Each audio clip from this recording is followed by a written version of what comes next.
বন্ধু, এই সুন্দর বাক্যটি দেখো, জিরোমিও 31:31।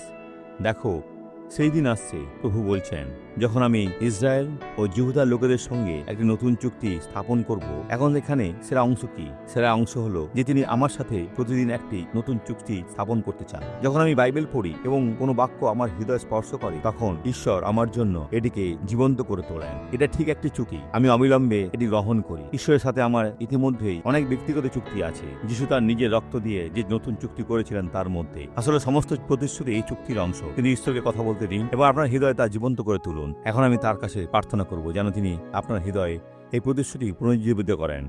পিতা, এই ব্যক্তির হৃদয়ে এই প্রতিশ্রুতি পুনর্জীবিত করুন, তারা যেই হন না কেন, সবচেয়ে কঠোর পুরুষ অথবা সবচেয়ে ভদ্র মহিলা। আর আমি সকল মন্দকে এই ব্যক্তিকে এখনই ছেড়ে চলে যেতে আদেশ করছি। যিশুর নামে চলে যাও। আনন্দে চিৎকার করো, যিশু মঙ্গলময়।